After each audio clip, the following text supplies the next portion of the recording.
Hello and welcome to Deccan Herald. Today we are in conversation with Chief Economic Advisor to the Government of India, Dr. Anantha Nageswaran. We will have this conversation in the context of the economic survey which was tabled in Parliament on January 29.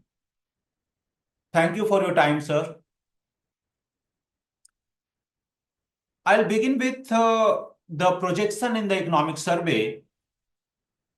The economic survey has upgraded India's GDP growth potential to 7% from the earlier 6.5%. Sir, I'll ask you, what is the reason for this optimism? We have explained it in the survey in chapter 1 and also yesterday in the press conference. We said in 2022-23 that we will be upgrading this number provided economic reforms happen. And that's exactly what has happened. The government has opened up foreign direct investment, created more public investments, and deregulation is happening in states. And the center has notified labor codes, cut direct and indirect taxes, putting more disposable income in the hands of people, and inflation has been well behaved. So I think it is a combination of various actions, policy actions, process reforms in the states and the center, and continued improvement in infrastructure that has given us the confidence to upgrade India's trend growth estimate to 7%. So this is medium term means for the next 3-4 years, 5 years? Or... No, you say medium term, it's about somewhere between 5 and 10 years. Yeah. I mean, there's no specific, these are all not easy to define any more precisely than that. Yeah. Yeah, sir, this year, the actual growth is said to be higher than what was projected in last year's economic survey, 6.3% to 6.8%. So in the first half, we have 8%. Now you have projected 7.4%. So shall we expect a similar, say, positive surprise next year also?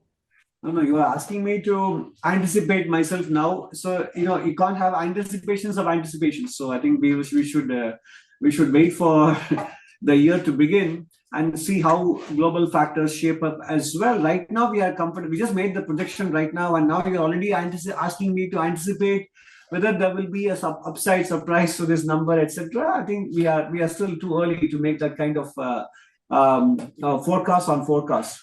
The survey has flagged that unconditional cash transfer schemes followed by many states are shrinking their fiscal space and negatively impacting their ability to spend on growth-oriented schemes.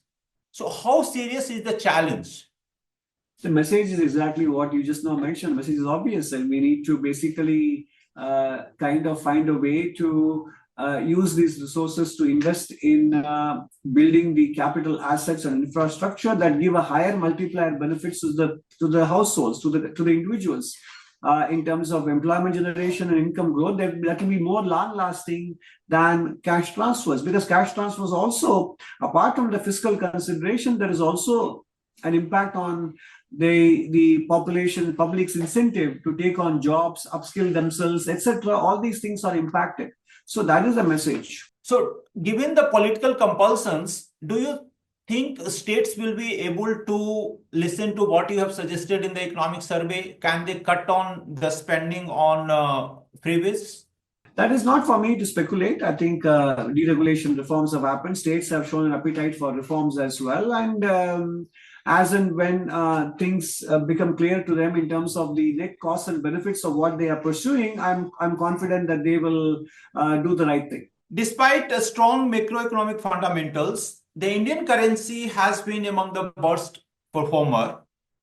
It has depreciated by around 7% against the US dollar this year. Why is Rupee punching below its weight?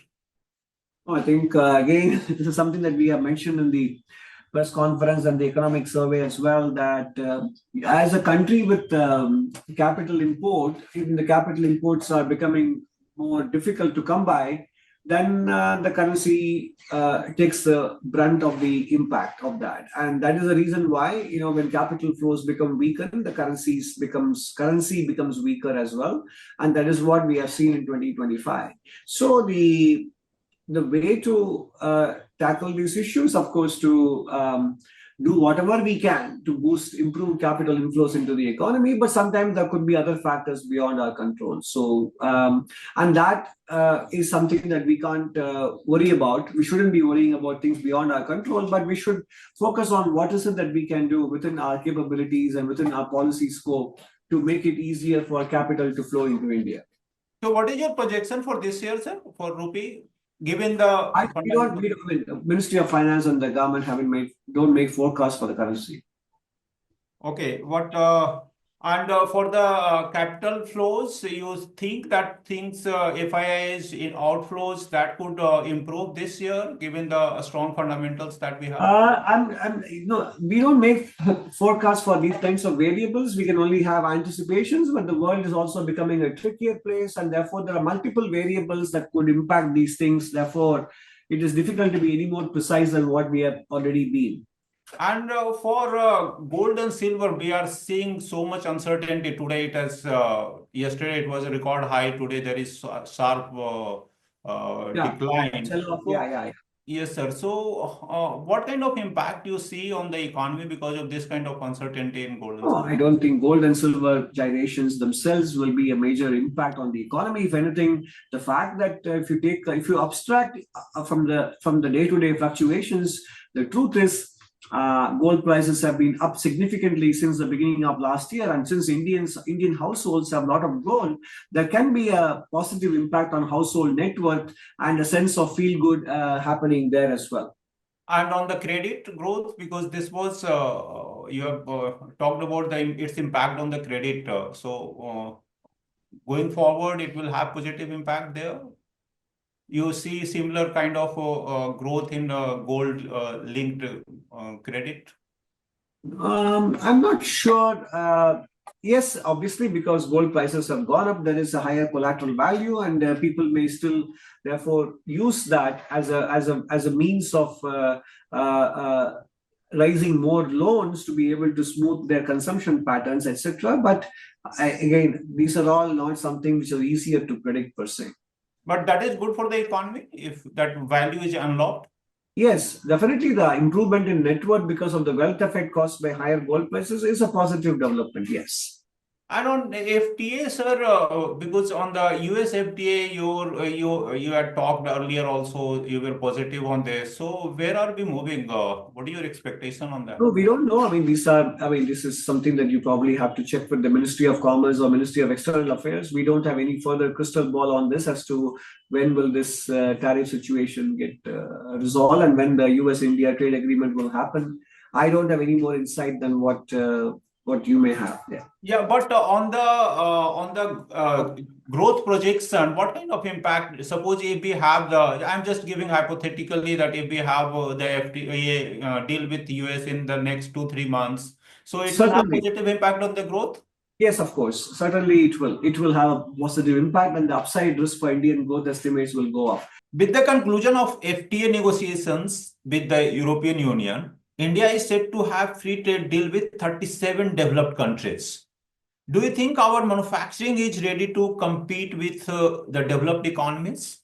Yeah, that's exactly the point. Some of these trade deals will prompt them to become prepared to be able to take advantage of it. And the trade deals themselves create the kind of impetus to get ready for this. Thank you for your time, sir. Thank you. Thank you. Thanks, sir. The Union Budget is scheduled to be presented on 1st February. For all our coverage on the economic survey and the Union Budget, please log on to our website, deccanherald.com, and subscribe to our YouTube channel for all our videos. Thanks for watching.